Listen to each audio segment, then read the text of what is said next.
So welcome to my man cave.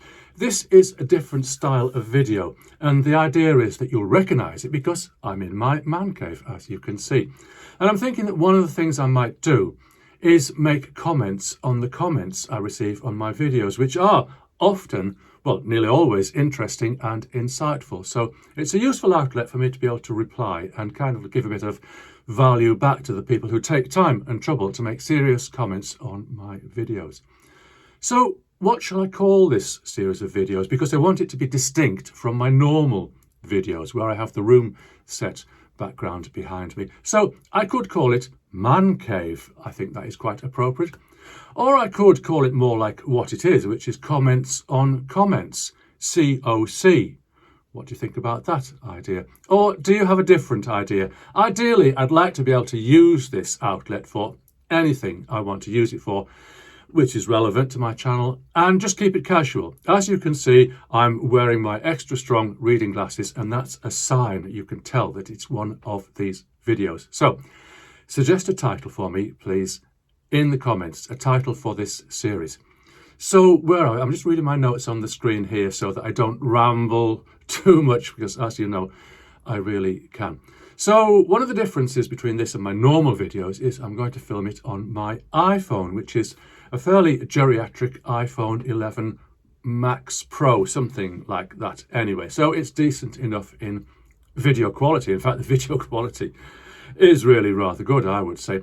But the sound quality is not the best. So I'm just checking that I'm following my notes once again. The sound quality is not the best. And it's not so much a problem with the phone. It's the fact that the phone is some distance from me. So it's that far from me. Did you get that? It's that far from me, and it's picking up resonances in the room.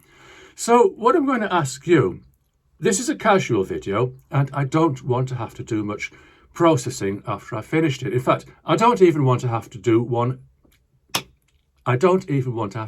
any editing. I just wanted to go straight through from start to finish, pure and honest, if rather imperfect. But I think the picture quality is okay. So unless there's something really annoying you about that, I think we can just leave it. But if there is, comment.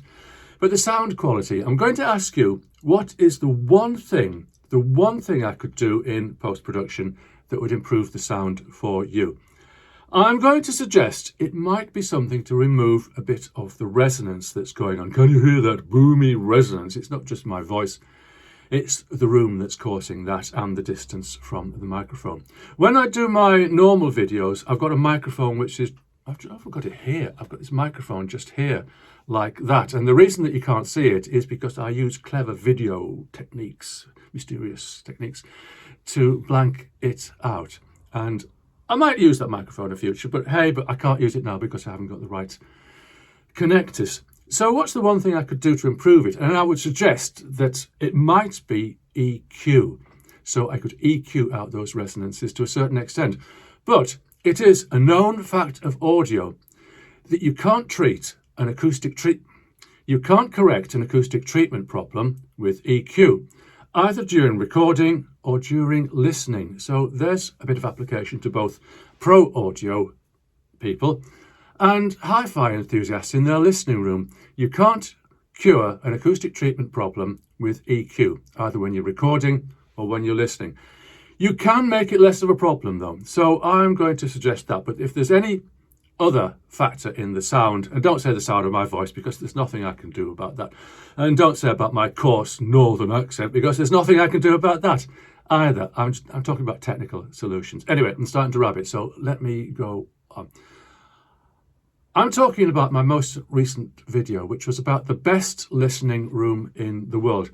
So if you haven't seen it, I'm going to put a link in the description because this video won't make as much sense as it should. It'll make some sense, but not as much as it could. So link in the video. And what I was saying was that to have the best listening room in the world, really what you want to do is to get rid of all the hi-fi. I didn't invent that saying. I heard that from I've forgotten his name now, the son of Ivor Tiefenbrunn, the founder of Linn Products with the Linn Sondeck.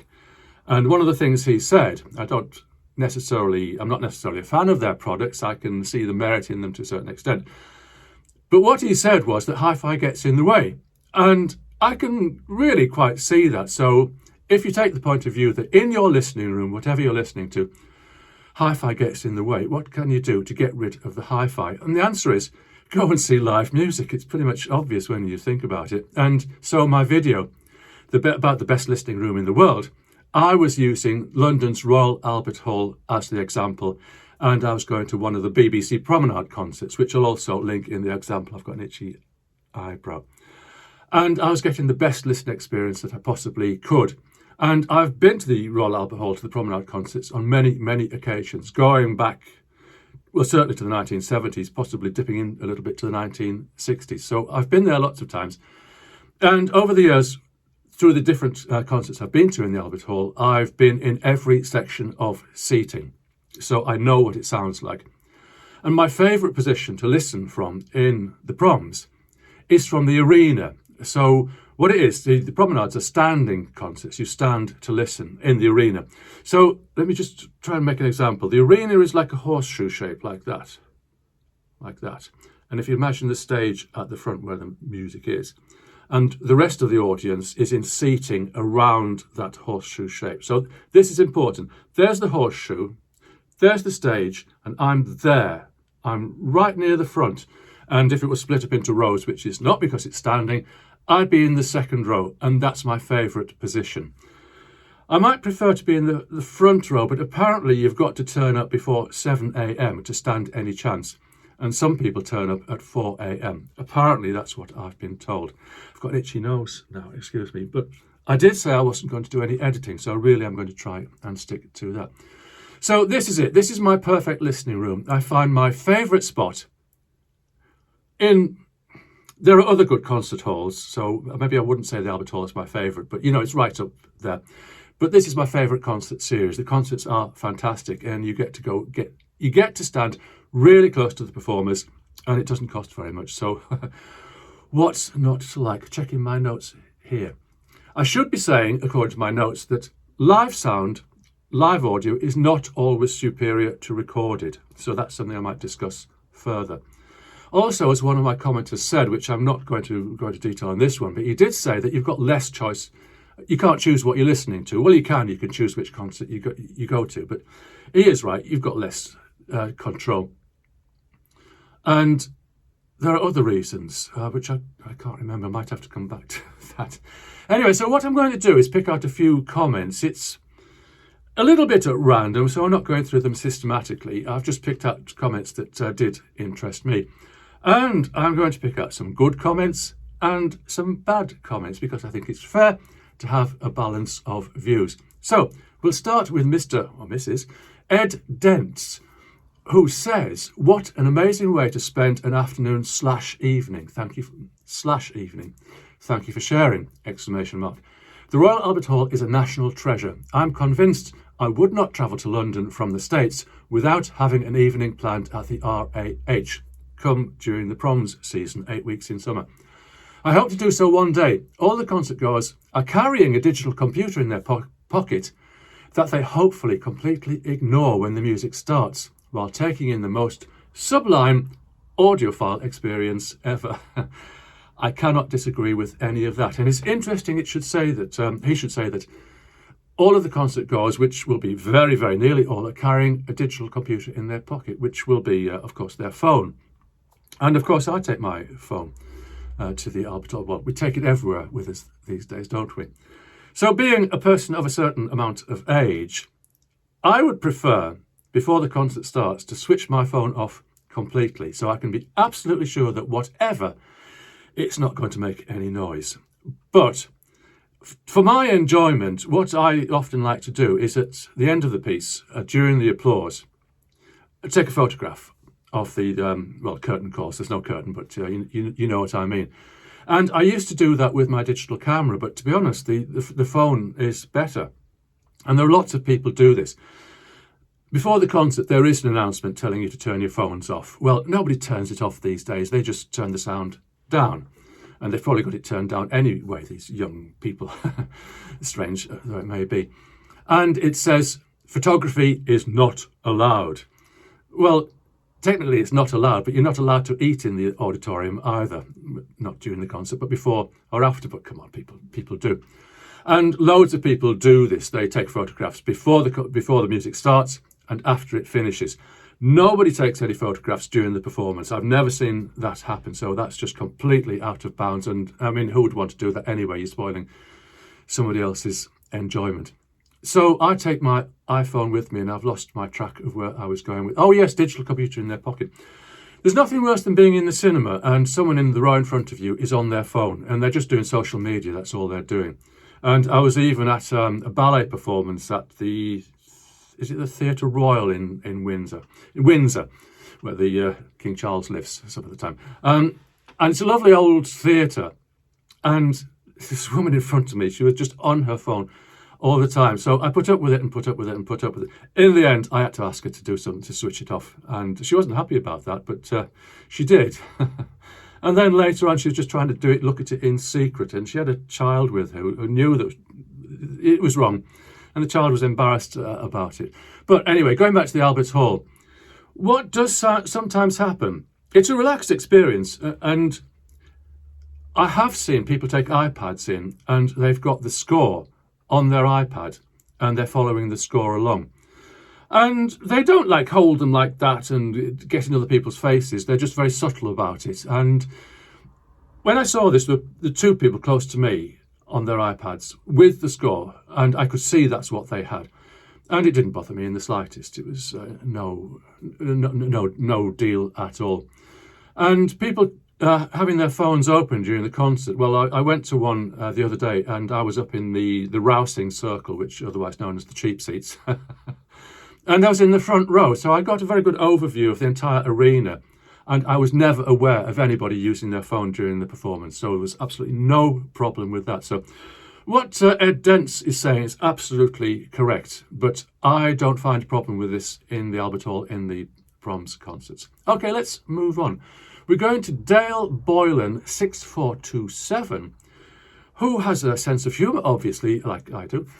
How can I import those tens of thousands of coughing, talking, squeaking chairs, eating and drinking noises, etc. into my living room? I too want a perfect room. So clearly what he's saying here is that there's a lot of noise from the audience in a live performance. And if I'm saying that's the perfect listening room, surely that should apply to one's listening room at home. And my reply, at last, the perfect application for Dolby Atmos. Okay, you could discuss that in the comments if you like. Let's move on.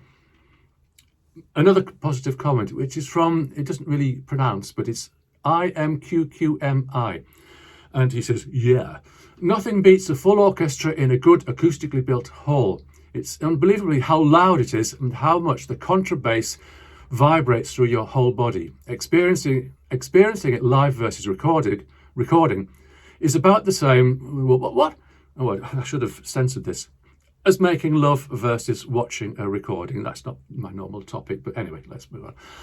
I was privileged to attend a Proms concert in 1979 while on tour with a youth concert band, and heard Sir Michael Tippett conduct his own Child of Our Time and Lutosławski conduct his own Les Espaces du Sommeil. A most memorable experience. Well, fantastic. I mean, these kinds of experiences, that you just can't get them anywhere else. It says acoustically built hall, it probably means acoustically designed. Due to the date of the Albert Hall in the 1800s, I don't think you could call it all that acoustically designed. And before it had the acoustic treatment, apparently it was dreadful. And I never got to experience that, but apparently it was really dreadful. But, you know, I really find it fine now. You can listen from anywhere in that hall and the sound is crystal clear. Okay, if you're a long way from the stage, the sound is distant, but it's clear to me, and I'm not disappointed wherever I am. But I'd like to be at the front and get that contrabass vibrating through my body. I like that expression. So I did reply, because he talked about Sir Michael Tippett conducting his Child of Our Time. And as it happened, here's my reply, Sir Michael spoke to me once. I was sat at my mixing console. I don't remember the exact words, but it was along the lines of, I'd like to learn what all those knobs do. That was just fabulous. I was really quite young and innocent then, and I knew who Sir Michael Tippett was, of course. for him to come and speak to me like that, he's one of these like gods of musical composition, and he's speaking to me, just this ordinary guy sitting behind a mixing console, and he's saying he'd like to know something about what I mean, he didn't mean it literally, of course. He was just, anybody would wonder what all the knobs do, wouldn't they? But that was a fantastic experience. Let's move on. This is from Boston Mike 68. Boston Mike 68. I nearly said something there, but I won't. That's the best way to hear music. I used to live near the Boston Symphony Hall and would walk by it 4 times a day, and never been in it once. But after this, I have to get tickets and jump on the train and go see it live.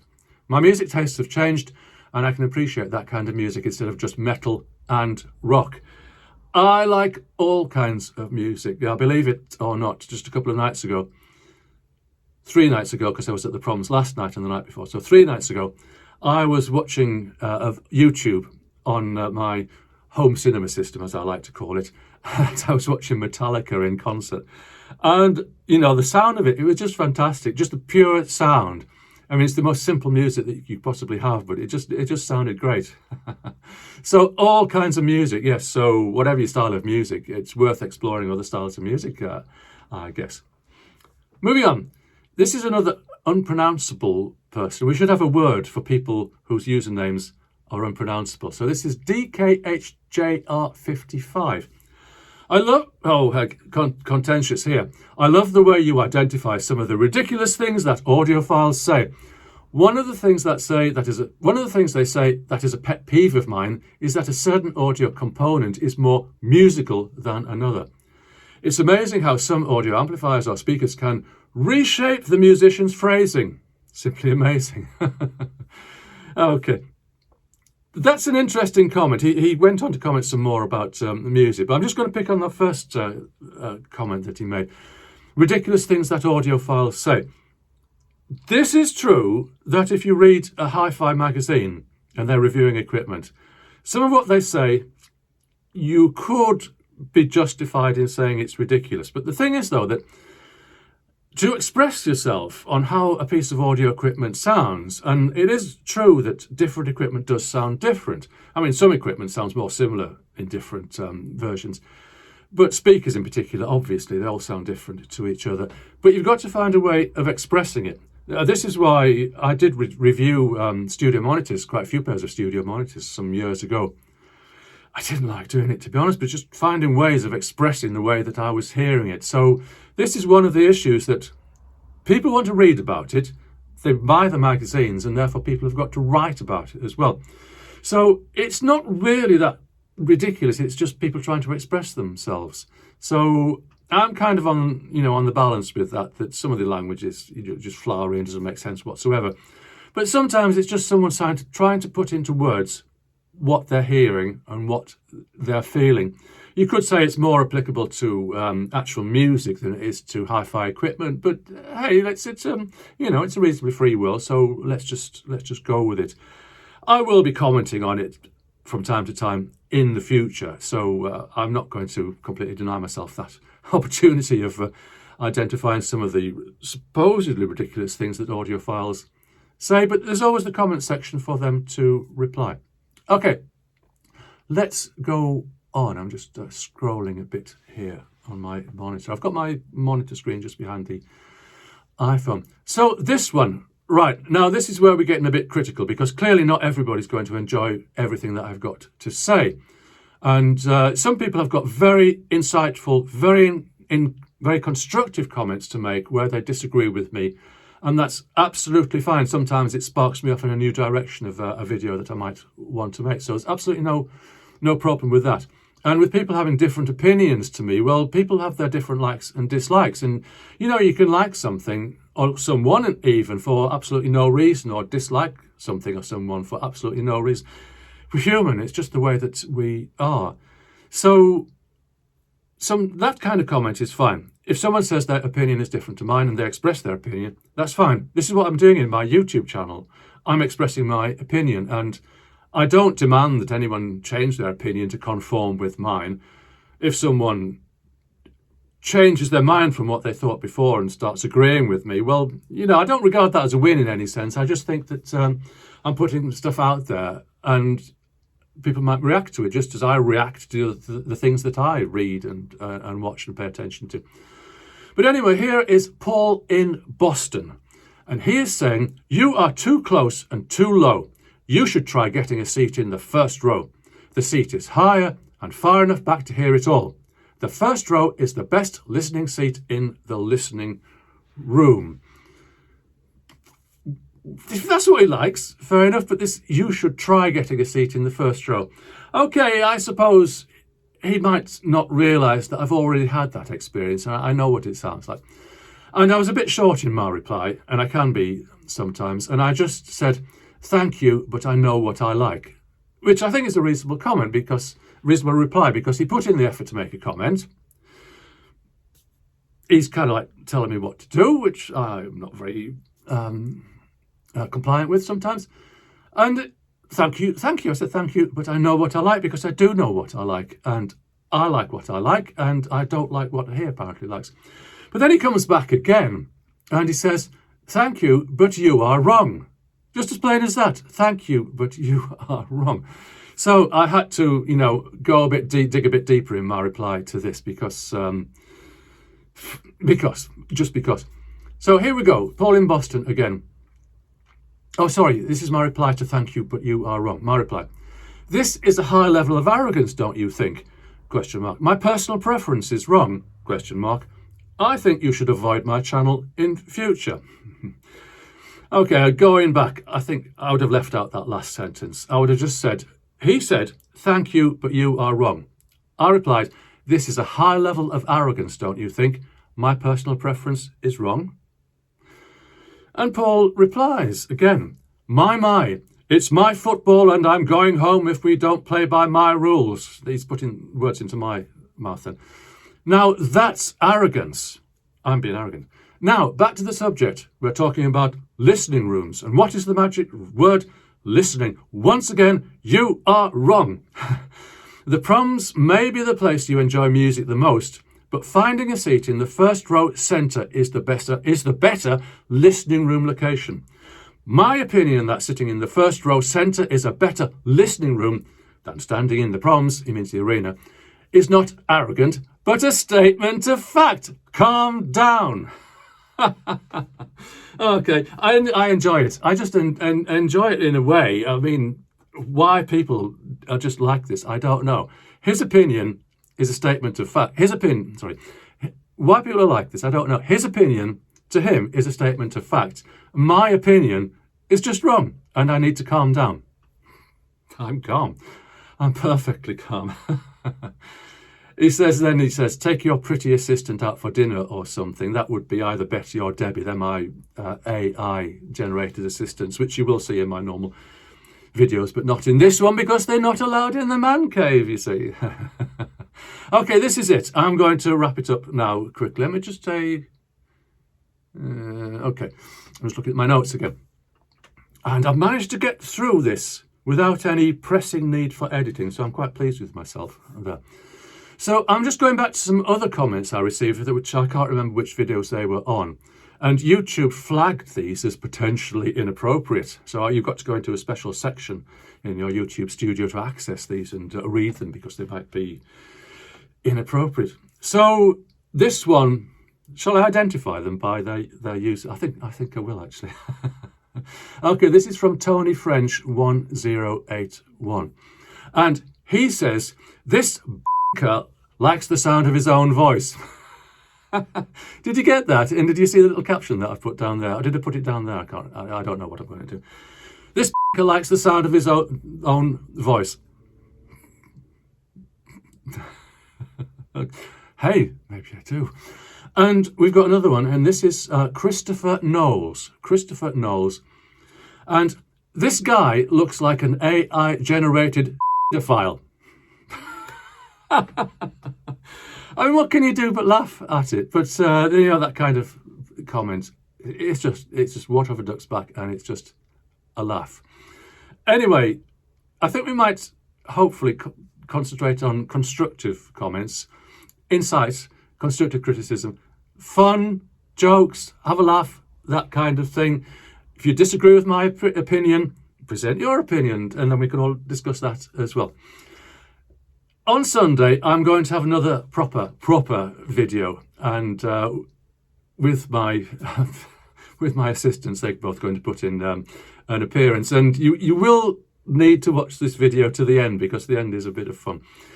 And it's going to be on, I'm looking at my notes again so I'll get this right, it's an ancient question, and I've asked this in a poll in the community section of my channel, because I was a bit in doubt myself of what people would regard to be the correct terminology, because as you can see, I'm an older person, and what I would say might be what older people say, and I'd like to be more in tune with what everyone says. So the question is, the video is going to be about the ancient question: do audiophiles have record players or turntables? And it's going to be short and to the point. We're all going to enjoy it, and then you're going to comment below. Anyway, that's it for today. I think I've completed all my notes, just checking on there. I've commented on all my comments that I want to comment on, and I'll see you in the next video, perhaps in the man cave. See you soon.